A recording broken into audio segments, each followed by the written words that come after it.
Greetings movie fans and welcome to the Big Reviewski. My name is Eoghan Doherty and I'm delighted to say we've got the band back together. It's the original Fab Foursome. We've got Justine Stafford on drums. Yes. I thought you were going to say on drugs. We've got Justine Stafford on drugs. Well, I am because I have a cold, so, you know, lots It's of like a weird voice effect. Yeah, so it is. yeah, I've been practicing for this. I like the deeper sounds. We also have Rory Cashin on bass. Yep. Oh, I thought you were going to do like a boom, boom, You need a boom, boom. bass line. No. Nope. Okay. And Paul Moore on triangle. Oh, sweet. Yeah, that's the one that everyone wants to grow up and play. Like Ralph Wiggum of the group here, you know? Yeah. Might as well have a flute up my nose or something while I'm playing it. Cheers, Owen. What are you, lead guitarist slash singer slash manager slash Somebody's got to be. Somebody's got to be.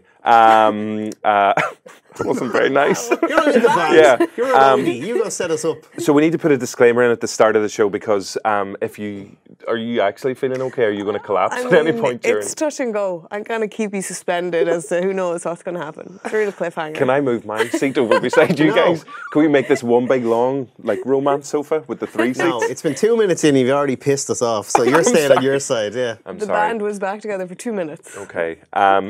If you'd like to get in touch with us and tell us how excited you are by the band being back together for 2 minutes, you can tweet us at Big Reviewski, or you can head over to the Joe Instagram and I don't know, just say hello there as well. Yeah, give us a that's like. Fine. I hope they saw that wave. Yes, as ever, another brilliant show coming up for you. We've got son-of-Eire-turned-Hollywood-superstar Colin Farrell, or as Rory likes to call him, Coddle Faddle. Oh. Did you say that too? No, absolutely not. Okay. Coddle Faddle. Coddle Faddle. Faddle. He's everybody's favourite person from Dublin. And Hey. Nice. yeah. Well, you know my favourite dirty person is Dana. Go on. She is lovely, to be fair. We're the anti-dubs over here. Yeah. So we got Colin Farrell coming up. He's going to be talking about his brand new show, Dumbo. Movies, that's what we're talking about here. That's the one. And as well as that, we've also got some tickets to give away to see Shazam. You have to shout Shazam every time. It's got the exclamation point in the title, so you have That's to. a clue. Shazam! So we've got tickets to go and see Shazam next week. Good work. Okay, thanks. Really It was too much. It was too much. You're right. But yes, before all of that, thanks for the tick. Before all of that, it's time for the big question on the Big Reviewski. And for this week's big question, it's over to me, Eoghan Doherty, for the big question on the Big Reviewski. And seeing as Colin Farrell is on the show today, just kept it nice and simple. I was wondering, what is your favourite Colin Farrell moment or your favourite Colin Farrell movie, basically? And Paul, what did you? I have a sneaking suspicion I know what you're everyone who wondering. ever listened to our podcast will know exactly what it is, and I think I've probably talked about this at length before, but it has to be In Bruges. Not only is it my favourite Colin Farrell performance, it's actually one of my favourite films, full stop. Every time I watch it, actually, oddly, as I get older, I find myself siding more with Ken, which is Gleason's character, but they work so well together now. I've said it before, it's very hard to pick and choose between who's like the star. They just work so well. Won the Golden Globe for it. But he just has this childlike Dougal-esque innocence about him that is just so good, but also very understated that you forget that he is a killer who's after murdering a child. So he just flips between the comedy moments, which are so funny, to this kind of real dark pathos drama, which is like McDonagh has made his signature.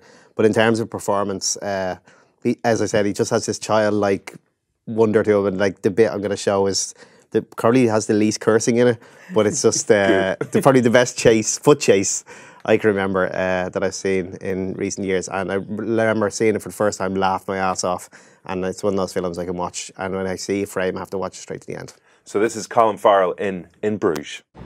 Been to the top of the tower? Yeah, it's rubbish. It is. Guidebook says it's a must-see. Well, you lot ain't going up there. Pardon me? Why? I mean, it's all windy stairs. I'm not being funny. What exactly are you trying to say? What exactly am I trying to say? These are a bunch of fucking elephants. Why, you...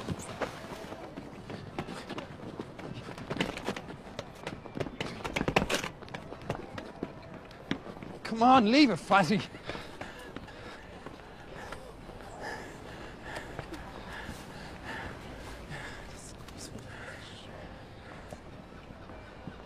you're just the rudest man. The rudest man. What's all that about? They're not good up there. Hey, guys, I wouldn't go up there. It's really narrow. Screw you, motherfucker!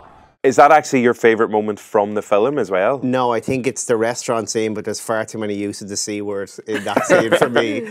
But and also the bit when he's doing coke in the bar with the Vietnam racist tirade. But he's like, as I said, he's like a human gif in that film. His facial expressions are class, and yeah, anytime I see him in Bruges, just it kind of elevates the soul. Yeah, no, Colin Farrell, unbelievable in Bruges. And, well, he did talk about, Martin McDonagh talked about wanting to work with Brendan Gleeson and Colin Farrell again, didn't he? Mm-hmm. Yeah. Well, I think they are working on something in Galway at the moment. But we don't know anything about it. Do you want to go to Galway? Will we go to Galway right now? Like right now. Yeah, lift these goddamn chairs. Yeah, no, a brilliant performance and a brilliant film. My choice, I went for, like, similar to you, it's one of my favourite films of all time as well, and he just happens to be in it. It is one of his earlier performances from 2002, and he played Special Agent Danny Whitwer in Minority Report. Ooh. Yeah, and the clip that I've chosen, because like it was this kind of thing, he had done a few kind of small bits and pieces beforehand, and Tigerland, I hadn't seen Tigerland at the time, but that was one, obviously loads of people were like, oh, this breakout star from this. And then whenever this released, he was also in Phone Booth, so 2002 was kind of like, ooh. And he starred in something with Bruce Willis as well. War. Yeah, that's the one. So that year he's kind of like, oh, he's on everybody's radar. Was shortly after that with Pacino, wasn't it? Yeah, I think so. But this performance, as well as the entire film, Tom Cruise is amazing in it, Max von Sydow was amazing in it, Samantha Morton. But then it was like, who's this ridiculously handsome, amazing guy? And like genuinely thought like this American actor who kind of just burst onto the scene because his accent was flawless. But this is a week his clip. Irish accent. His his American accent. No. He's got this American twang in it. Because he's like, even in the film, he's like, I'm from Dublin.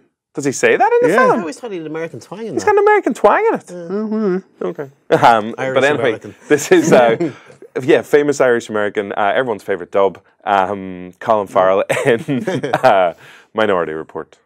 All you'd have to do is hire someone to kill Anne Lively, someone like a drifter, a heroin addict, someone with nothing to lose. Pre-crime stops the murder from taking place. Halo's the killer, takes him away, but then, right then, someone else, having reviewed the pre-vision and dressed in the same clothes, commits the murder in exactly the same way. Technician takes a look, thinks he's looking at an echo, erases it.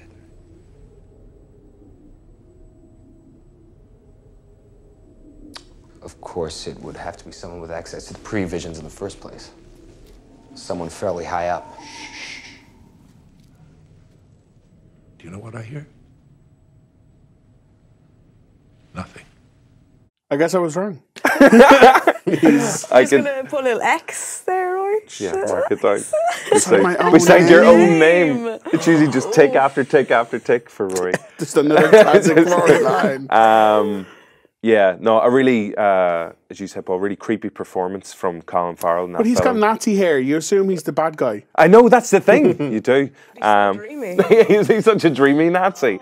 But he, super film. Are we fans of Minority Report? Love it. Yeah, I'm just hoping somebody grabs that. No, that don't. singular moment of audio. No, I'd like to offer up a disclaimer. I do not think Nazis are dreamy. Just Eoghan Doherty just repeating, he's such a dreamy Nazi.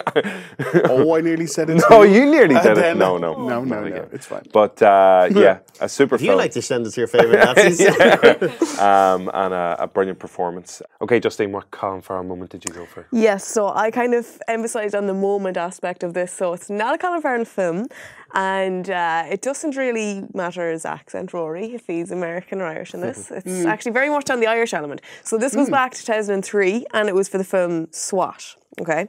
And it was while they were doing press for it and travelling around, Samuel L. Jackson was in an interview in the UK, and I have the transcript of the interview. I have a clip here talking about it. Okay. But basically, the woman in the UK tries to claim Colin Farrell as a Brit, and in a beautiful moment from Samuel L. Jackson, defends him and says he's Irish. So it goes with the interviewer saying, what was it like working with Colin Farrell? He's so hot in the UK right now.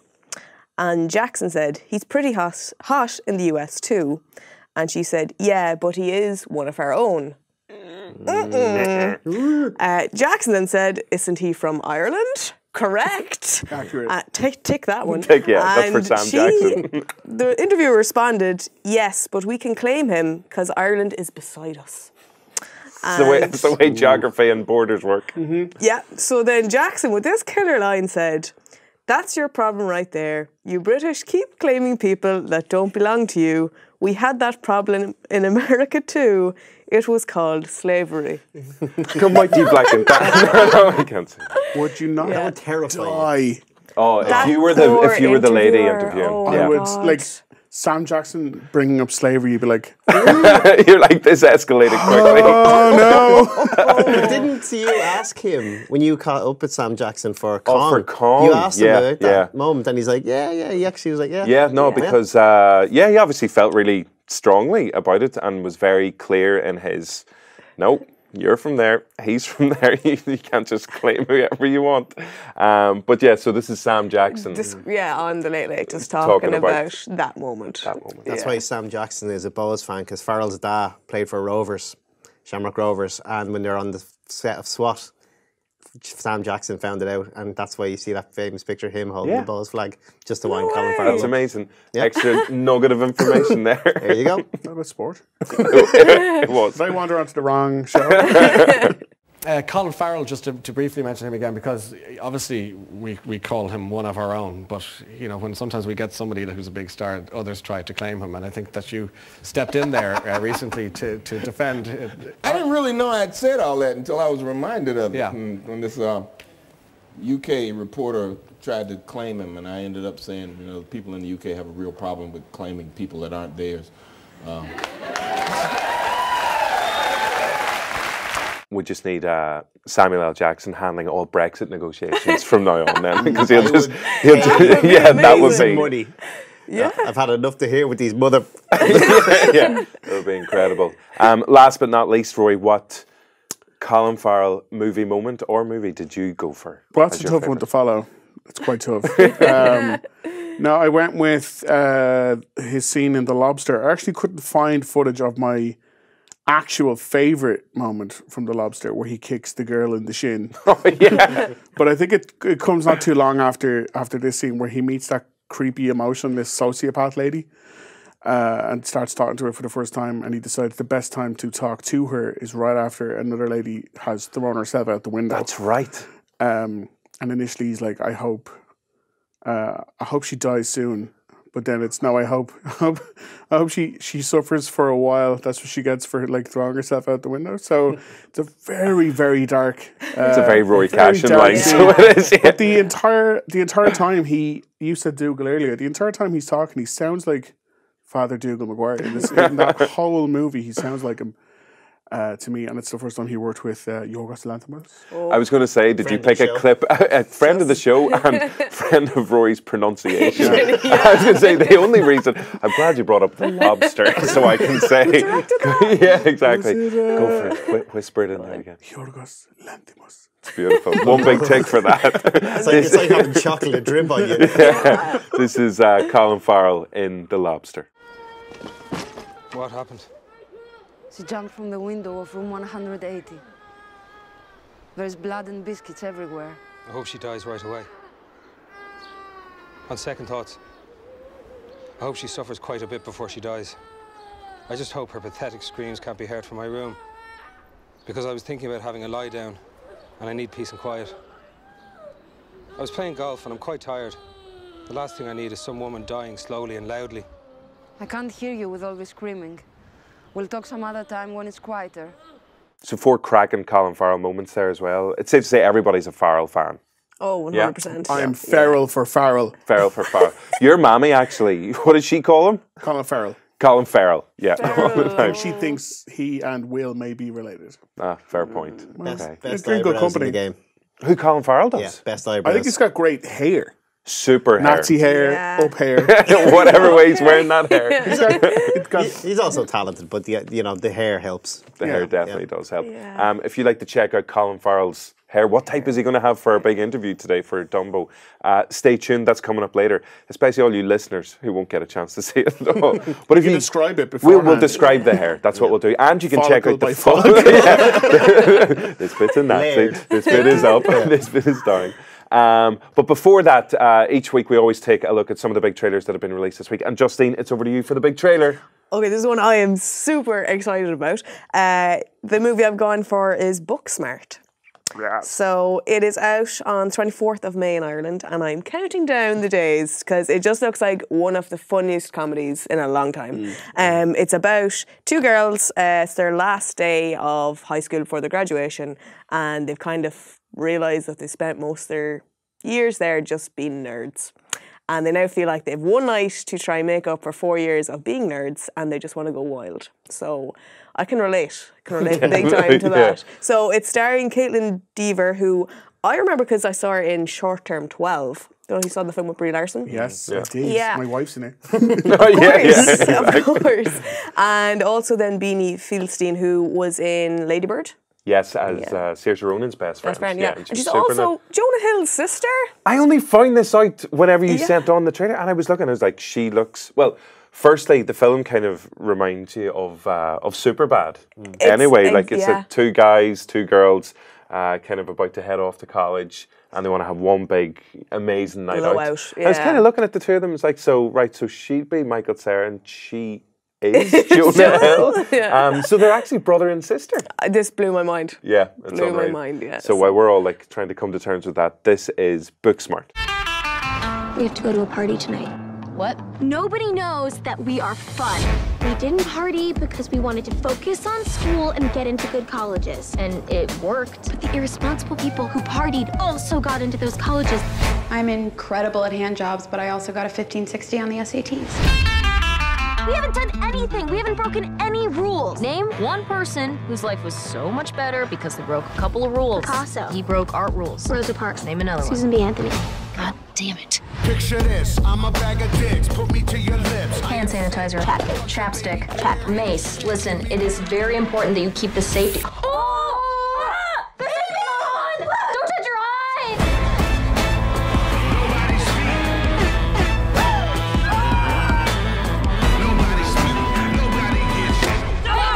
What the fuck is this? Me ask the questions! Oh my god. What can I say? Well, that seems excessive. Shotgun. Just kidding. I don't have one. This is a very, very funny trailer. This is the Red Band trailer as well, which we have up on Joe, so you can go and check out the full thing there. But it's, so it's directed by Olivia Wilde as well. Yeah, it's her directorial debut, but I'm very, very excited about this. Yeah. I just hope they haven't used the best bits in the trailer, but I don't think that's possible. Some of the reviews been excellent already. The first, I think it was at South by Southwest they played, and they loved it. And that's usually a really smart place to show your film, and if it does well there, it's usually a sign of really, really good quality. Yeah, there's a couple of quick flashes of different things in the trailer where it looks like there's an animated section as well, or kind of stop motion and stuff. So I think because there always is that worry of oh, please don't have used all the good stuff, but all those snippets look like, oh, there's a lot of extra stuff that we're not even getting to see here. But and plus we're obviously going to claim it as an Irish film because Olivia Wilde is part Irish, kind of. Yeah, daughter of Oscar Wilde. I guess. Yeah, that's the one. Yeah, those dates work out. That's fine. So's the whole Oscar Wilde theory. So yeah, exactly. Yeah. So this is Booksmart, as you said, coming out in May 24th in cinemas. And counting down the days. That's perfect for the summer as well. You need just a good comedy to just come in and just break up all the explosions. As in, we do love our explosions, but this is a laugh explosion. Laugh explosion, yeah, exactly. It's layered. Following on from last week's favourite explosions, this is our favourite laugh explosion. A volcano. Nice. Yes, listen, we promised you more Cattle Fado. I can't say it. Away from it, I think. Yeah, moving away. You pronounced it like it's a dish. I love it. So his big release, which is coming out in cinemas this week, is Dumbo, the remake of the much-loved animated classic from ages ago.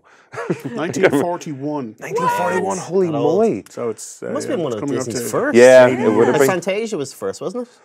Snow White. Snow White. Yeah, it was the very first one. But holy moly, 1941. Did you go see it in the cinema? What just happened? Why? Where did that come from? Why am I being attacked? Attack him again! Attack him again! I like sick Justine. Justine's dying.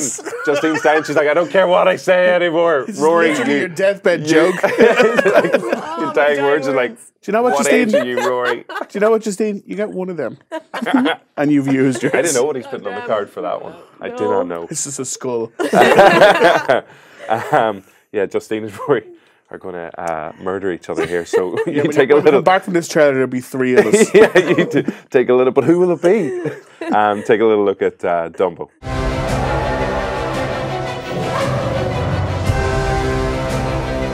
You have something very rare. You have wonder. You have mystique. You have magic. Come with me. Together, we can soar on an elephant's wings. What's happening? Where are they taking her? Take Dumbo back inside. But she's his mom. Do something. He needs us. Look at me. We're gonna bring your mama home.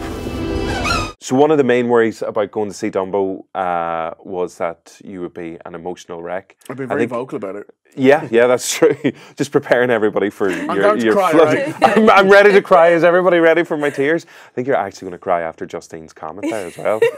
This is the most emotional I've ever seen. The second you're such a bully. The second we finish filming today, just floods. Waterworks. So we'll have the review of Dumbo in a wee second, but we've been fortunate enough to have Colin Farrell on the show a couple of times before, most recently for Killing a Sacred Deer. Yeah, which was another remake of a Disney much-loved children's classic as well. Killing a Sacred Deer, it's Bambi! Boom! We got there. So what were you chatting about this summer? You must be running out of stuff to chat to Colin Farrell about. You'd think so. Yeah, his hair has to take up a lot of time. He's wearing a pretty sweet suit, as you'll see, or hear. Just listen to that tweet. So for this one, like as everyone knows, like Dumbo, the original Dumbo, the one I saw in the cinema, Justine, excuse me, has an iconic first screen of Midnight Screaming. Has an iconic scene in it that like goes down in history as one of the saddest, most it will make you cry scenes ever. So I had to ask him what's the last movie that he saw that put him to tears? Are you okay? I'm just allergic to this. His emotions happening and I'm sneezing. Yeah, what was the last movie that made him cry? Okay. I like that one asked me what was the last movie that made you sneeze. But we'll stick with crying for now. What is the last film aside from Dumbo that made you cry? I saw The Rider. Yes. Did you see it? I did. That's the it was powerful. There was a lot to it killed me. Yeah, that immediately after that you need to watch it fucking destroyed me. I mean, I remember Le Vion Rose destroyed me. I remember Dead Poets Society destroyed me. I remember 35 years ago E.T. destroyed me. But the most recent thing was The Rider. I just thought it was the most beautiful, most honest, most gut-wrenching and really respectful look at the struggle that can be being a human being and having a family and dealing with poverty and dealing with injury and dreams abashed. And I just, The Rider. It's a fantastic choice, and I totally understand the emotional connection to it because it was. I was full on shoulder crying.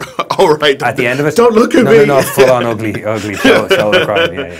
I think it's impossible for. I know Colin Farrell said he does ugly crying, but ugly crying. He doesn't do ugly crying. Colin Farrell doesn't do ugly. It's probably ugly for Colin. Sexy crying, ruggedly handsome crying. Yeah. So the writer, I haven't seen that. Yeah, no, it's like it's a very powerful film. It's one of those where like it'll be with you for a while afterwards. But yeah, like he was very honest about like the full on shoulder cry. Like it's very relatable. Like where you don't want to make too much noise in the cinema, so you have to make it more of a physical thing. You're just like. Which is I just run for the bathroom every time. It's my only way. Oh, every time you're going to cry at the cinema, yeah. At the cinema, because I'm usually like in on a the date house, or something. At work. Yeah. If I'm on a date or something, like I can't because he's talking about ugly crying. I'm like, he has no idea what ugly crying is. Dark like, scream. So. Yeah, exactly. What's that glistening off your face? Well, see, it happened at Stars Born, and the lights came on, and I was like, "Oh God, the lights are on." I think you weren't alone at the end of A Star Is Born, true. like being in floods of I'm tears. dead inside, so this problem doesn't. I don't have this problem. Yeah. Sunglasses. I should really just. So 3D glasses. I remember at Toy Story 3 going to see that in the cinema. And it was literally that thing where the 3D glasses were just like filling up with water, and I couldn't see by the end of it. You're like actually in the water, then swimming through tears. But yeah, no, some good. And as he mentioned, E.T. always just breaks my heart. 100% standard issue. But yeah, so what else after the ugly crying? Well, lots of stuff. The other one that immediately was to mind is when we talked about. How the original Dumbo, there's stuff in it that's like a little bit traumatizing. Yeah, the and pink trippy. elephants. Yeah. You know, just like proper kind of, if you watch it at a certain age, it's going to stick with you forever and make you sad. So, yeah, like how did he feel about maybe showing this to his own kids who maybe might have been too young to see it? Or has he made the mistake of, because I don't know about you guys, my parents were... They're good parents, but if I was like, I want to watch this film, they'd be pretty cool about it. Like, like it's over 18s, and they, I was not. So there's some films that stick in my mind that I probably shouldn't have seen. Terminator at too 2. young an age. Too young an age. I remember the one let me into cinema because I was under 15 to see Austin Powers Goldmember, which I love comedy, and that was the dream. Yeah. But they let me instead go into Eight-Legged Freaks, which was 12s. I'm terrified of spiders, and I'm still traumatized. Solid parenting. Yeah. Oh, it was awful. Not the laughs. Take the giant killers. Yeah. No, your mommy and daddy are great. With a very young Scarlett Because Johansson. both your parents are called Justine as well, aren't they? Yeah. Hello, Mr. and Mrs. Justine there as well. Yes. Yeah, right. So this is him talking about scaring his kids, basically. Yeah. Sweet. Happy days. I think the first one I seen of his was Edward Scissorhands. Oh, what a beauty. And it is, again, it is that story of the outsider, and it's told so beautifully. Yeah. But there is also, when you're that bit younger and you see films like that, they do stick in your mind. It's not quite like watching a traumatic film. No, but it's like scary. Yeah, exactly. Like watching the original Dumbo, if you're that bit too young, there is like the pink elephant scene, you're like, oh, as a child, it's in your mind. As a grown-up. Even as a grown-up, I saw that actually. recently, you know. He was like, oh, that's for kids, flashback. is Yeah. this Oh my PTSD God. from the original Dumbo. Yeah. But how do you feel about showing, say, even your kids films that you were like, I know this might upset them, or like this might be, like we said, like that little bit traumatic, or is that something you wouldn't want the kids to see? Well, James now watches a lot of films that are age appropriate. He's 15, so he can pretty much, he's carte blanche and pretty much can watch anything within reason. That's open to interpretation, of course. Sure. Henry, I showed Henry It when he was 8, which I might take that. I might take Is this that. the new one? Yeah. Oh dear. I might take that one back. Do you know what, it worked out at the end. I mean, it did work out, and we had to have a few conversations and stuff. And There's no therapy that was a bills bit of a yet. gross misjudgment on my part. I love that Colin Farrell wanted to be a cool daddy and showed his 8-year-old a film about cool daddy. No. Daddy cool. Cool daddy. Thanks. No. Dad. Daddy? No. Yeah, I'm not allowed to say the word daddy, no. But he is a daddy. No. Dad. Yes. It's just the word dad. Okay. Yes, Daddy's home. He's not in that film. But I can feel my mouth filling with saliva. I'm going to be sick. I'm even sicker now.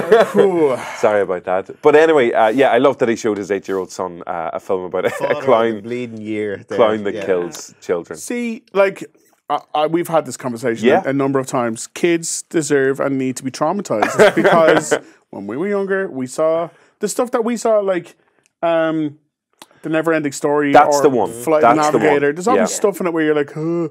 But the kids' movies these days, they're too sanitized. They're too safe. Yeah. We need more films like Coraline. Yeah. Where when you show it to the kid, show it to the child, be like, the world's not safe. Yeah. You need to Now, know. it might have crossed the line for an 8-year-old, but it's about 8-year-olds or however old they are in that film. So, And in fairness, I can that kid understand will it. probably never want to go to the circus again. So it saves Colin having to go. Yeah, that's true. you definitely won't want any balloons. Look what I booked you for your birthday. Yeah, no, the last thing that you were chatting about is something that I was personally very excited about because we're all big fans of It's Always Sunny in Philadelphia. Yes. And anytime you see Danny DeVito, no matter what else he's done in his career now, he just is Frank, He is Frank. from Frank Reynolds from It's Always Sunny. My hero. Um, Genuinely want to grow up to be Frank Reynolds. I'm not Paul is lying. not joking No, when I'm he not says lying this. at all. Like my Yeah. life is based around Frank's learnings. Which is in no way terrifying. Gotta start opening a sweatshop in Vietnam next week. So this was the moment of truth. Yeah. Well, Danny DeVito's in the new Dumbo. I think it's closing out his Tim Burton circus trilogy. Oh, After so Batman Returns. Batman Big Returns. Fish. Yeah. And what was the other one? Big Fish. Big Fish as well. So he Circus trilogy. Yeah, it's niche, but he's always wanted to do it. He's done it. He's done it. So it's interesting to see Go on, Frank. him be the good guy and Michael Keaton be the bad guy Yeah. in a That's Tim cool. Burton movie. Yeah. But yeah, so we know Colin is up for the crack. He was in an episode of Scrubs. He seems like he and Danny have a good friendship. It's like, has the conversation of maybe you coming on for It's Always Sunny ever come up? And this is what he had to say. One final question, and I will be killed if I don't ask you. Yeah. Has Danny asked you on to It's Always Sunny? No. He should have. No. I don't. You'd Yeah, go no. though, right? I don't know. Yeah, would I? Yeah. Good stuff. He's brilliant, isn't he? He's something like there's even scenes in that film where I'm like, he's just channeling Frank from It's Always Sunny. Yeah, no, he's just an amazing character, man. I love working with him. He's a blast to be around. Okay, cool. Thanks. Cheers, Thanks so man. much, Colin. Want to make that happen. Want to see that happen. Want Colin Farrell to meet the gang, and It's Always Sunny. Well, it's an Irish bar. Yeah, exactly. It is, yeah, of course. So Just have him there eating some. Yeah, Get him some rum ham, some hoors. Exactly it. Perfect. Yeah. But before he stars in It's Always Sunny in Philadelphia, and before we make that happen, he is in Dumbo. He is. As we said, the first one from years and years ago. Yeah, like it's beloved around the world. And Disney are doing what? Have you seen it recently? Which Dumbo, the original one? Not recently. No, it'll be years since I've seen. the Yeah, animated like one. it hasn't aged well. Oh, really? Like there's oh, there's Jim Crow. Yeah, of course. Just straight up racist. Yeah. And they do feed Dumbo and a kid drugs. That's how he ends up seeing the pink elephants. Yeah. Plus it's 64 minutes long. Is that all? That's all. Holy moly. So, like, unlike, say, the Jungle Book or any of the other kind of Lion King. live action-y stuff that they're remaking, Yeah. this one I feel has the most to change. Right, okay. Because even in that, like there was the infamous scene, the one that will make everyone cry, is Dumbo's mother, singing that song. Is a baby mine? Yeah, That name? yeah, and Arcade Fire have done a version of it for this Yeah, release. and like all the animals are talking in it. There's no animals talking in this, and there's like a 10-second snippet of someone singing that Baby Mine song in there. So yeah, anyone who's thinking it's going to be a straight ahead remake of the original one is they'll be surprised. Okay, because as you said, there's Lion King. As we said already for this year, there's Aladdin, there's Dumbo. They've already done Cinderella, Beauty and the Beast. Alice in Wonderland as well. So they've mostly been doing really well whenever they have been released. They've all made money. Yeah. They've all made some serious bank, but like they haven't all been great. I thought the Jungle Book was great. Yeah. I thought Maleficent was okay.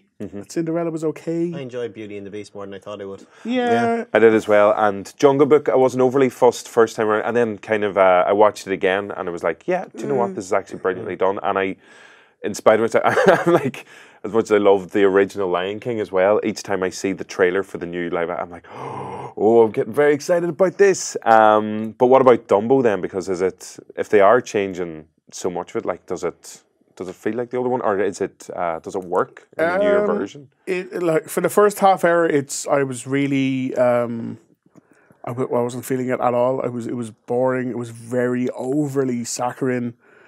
Colin Farrell,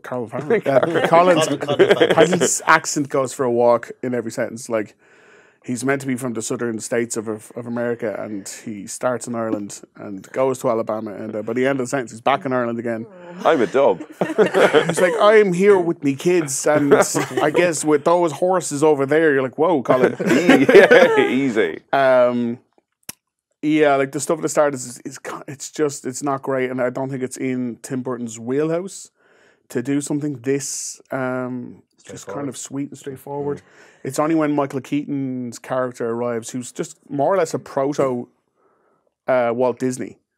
He has created his own like theme park called Dream World, which is definitely not Disney World. And he's it's full of roller coasters and attractions, and he hears about Dumbo and he wants to bring it to Dream World and make it the star attraction there. So he buys it off Danny DeVito, who's the circus ringleader. And Colin Farrell's kids are the two kids who've trained Dumbo how to fly.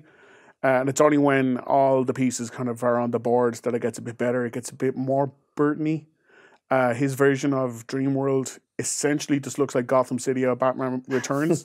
It's the most gothic Art Deco looking thing. And you're like, there he is. There's Tim Burton now. That's a good thing. And it gets a little bit darker, and Eva Green arrives, and she's hired to essentially ride Dumbo around as he's flying. So yeah, it gets better as it goes on. And I was like, oh, okay, here we go. It's over. 64 minutes. I think it was just shy of 2 hours. But just as you're feeling it starting to gain momentum, the film ends. So yeah, it's not the worst live action. I think that's still maybe one of the two Alice in Wonderland movies, but it's not The Jungle Book or Beauty and the Beast either. It's just kind of there. Okay, gotcha. Crucial question, though. No, I didn't. You didn't cry. Okay, okay. And I was ready. My body was ready. The world was cry. ready. Because at the trailer alone, I was like, "Oh no, the lump is coming in my throat. I'm going to cry." But no, there wasn't even a single moment where I was like, "This is where I probably would have cried." There's no. It's not there. Okay. Wasn't there. What about cast-wise? Because obviously, really strong, as you said. Tim Burton has worked with Danny DeVito a few times before, and they've obviously got a really good working relationship. And I presume like DeVito and Eva Green, who's worked with them before, they have, and Michael Keaton. And Alan Arkin is in there as well. Oh, is he? Right, okay. And they just know what Burton's looking for, but how do they all kind of fare in it? They're like most of them are really good. There are scenes which Danny DeVito is just essentially channeling Frank. Yes. Yes. That's a good thing. Paul is like leaving right now. He's like running to see Dumbo. There's a few arguments with his pet monkey, and I was like, whoa, it's just Frank shouting at a monkey. Michael Keaton. I'm sold. I'm sold. Michael Keaton is the closest I've seen him to playing Beetlejuice since Beetlejuice. He's all twitchy and weird, and I was digging that vibe. Like it's so over the top, it's basically in space, but I was digging it. But then Colin, he's okay. Again, his accent is just all over the place, I think. And one of his kids, the daughter, I understand it's her acting debut, but there was points where I turned to another critic in the screen. I was like, is that actually a robot? Is that a robot? Because maybe she was told to not emote for her character, but she did that too well, and she was like something from Westworld. It was just the elephant is flying. It was like, whoa, that's creepy. She's giving it sacks there. Yeah. So. Okay. So Dumbo's going to be released in cinemas coming out soon. I think Paul's definitely going to go and just to see Frank Beetlejuice and Danny DeVito talking to his pet monkey. Definitely sold. 100%. Not a euphemism. Not a euphemism. You can also check out the full interview with Colin Farrell up on Joe. And yeah, it's because he's got a lot of other. He's really. I think like over the years, he's always been like well spoken and articulate, but he is just a really interesting person to like listen to. And obviously look at as well, but it's mostly here for that brain, here for that brain. But yeah, so Dumbo coming out in cinemas very soon. Now, though, as we said, we do have tickets to give away to Shazam! At a screening which is taking place next week in Dublin. So we have our competition high clue from last week. So we want to say a big congratulations to all the people who got the correct answer to that, and no congratulations to the people who got the wrong answer. No congratulations for you. But thanks for trying. Congratulations for trying. Yeah, so last week's high clue was Titanic action. Zuul is royally angry, mostly nocturnal. So for anybody listening, Zuul in the middle line there was Z-U-U-L. So Titanic action, Zuul is royally angry, mostly nocturnal. Some people guessed Pulp Fiction. There was one for 3 billboards outside Ebbing, Missouri. A lot of people just went for Ghostbusters, which would have been a bit lazy just because it says Zuul in it, but and very obvious. But none of those. Titanic is in one of the Ghostbuster movies. Yes, because somebody did point this out. Because Ghostbusters 2. 2 people were. Did I say better late than never when it shows up? Yeah. So Zuul was from Ghostbusters, and then Titanic was in Ghostbusters 2. But neither of those were the correct answer. And of course, Rory Cashin, because after all the complaining of the previous weeks, this one was written for you. What is the answer? Showgirls. Showgirls, yeah. No, it's Aliens. It's Aliens. Yeah. Because I think at the end of last week's show, you were like, boom, got it, sorted. What was it, gave it away? Or would you like to do the honours and break down the hint lasagna? Cut into the layers here. Well, Titanic Action is James Cameron, director, and it's an action film. So that seems easy enough. Mostly Nocturnal is they mostly come at night, mostly. Yeah. Zuul is royally angry. Yeah. Now, royally is the alien queen. Oh, I say royally. Yeah, so I said. Oh, sorry, I said Riley. Royally. Yeah, royally. Very royally. Accents are prominent in this episode, yeah. So royally is the alien queen. Yes. And angry, I assume, is just because well, they're just all angry about get stuff. away from her, you bitch. They're aliens. Now, Zuul is from Ghostbusters. Yes. Yeah. But Sigourney Weaver wasn't Zuul. She becomes possessed by Zuul. Yeah. Does she? Yeah. Whenever she tries to seduce... Now, she's the gatekeeper and the keymaster. The keymaster is Rick Moranis, is that right? Yeah. And she's the gatekeeper. And so Zuul is the one on the roof. Don't you is that Gozer or Gozerian? That's Gozer. Yeah. The one who looks like Prince. Yeah, Zuul. Whenever she tries to seduce Bill Murray and he comes to the house, he's like, are we going out or what's going on? And she's like... She looks great. She looks amazing. When she's floating and possessed. She's trashed her apartment. Yeah, that's right. But no, I'm pretty sure... Because all the hands come out of the chairs, like this kind of chair. Just and they pull her into the fridge. Yeah, so Zuul is royally angry. Sigourney Weaver sorted. So that one was relatively easy. Lots of people did get it correct. But our 2 winners of those free movie tickets are, drum roll. It's a great drum roll. Thanks, everybody. Is Ross O'Donoghue. Congratulations to you. And Paul Berney as well. So yeah, no, they got the answer spot on. But now, though, it's time for this week's question. To win those tickets to Shazam or to be in with a chance of winning them. I didn't say it right. In with a chance of winning those tickets for Shazam! Hey. So, you ready? I am. Yeah. Okay. I'm ready. Here we go. It's Reporters a Friend, Angels Rung Up and Strung Up, Crafty Killer Shot. So we'll do a quick... Justine's already all over. 575. Yeah. So we've got the correct number of syllables in the high clue. For anybody who's listening, Reporters a Friend. Reporters is reporter apostrophe S. And Angels Rung Up and Strung Up. Angels is angel apostrophe S as well. So Reporters a Friend, Angels Rung Up and Strung Up, Crafty Killer Shot. So I think I have it. You think you have it? Okay. Do you want to write it down? I haven't got it. But no, let's see. Okay. Let's see. Let's see.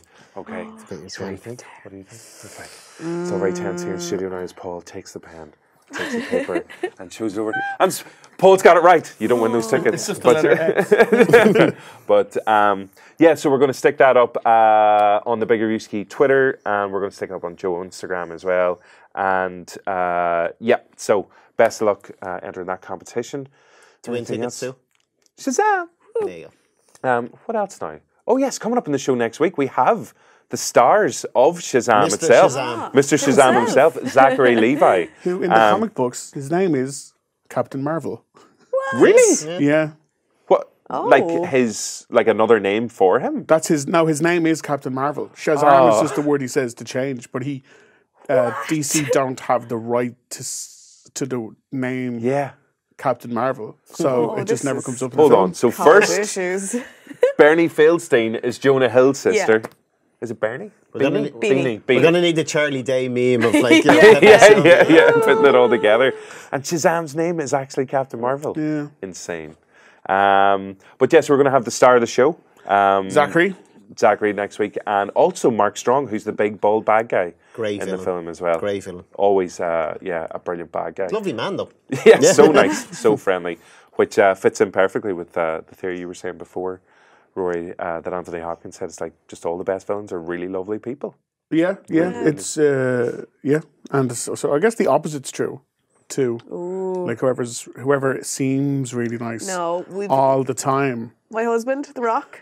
Oh yes, of course. He's just always a nice guy, and he's just lovely. I presume he's got a bad cold as well at the minute, does he? Even though he's like invincible to everything. He's hit rock bottom, you know. Oh, just like the show, and that's us. On that note, we're just going to leave it. Final episode, is it? Well, it was nice knowing you all. We'll see you next week.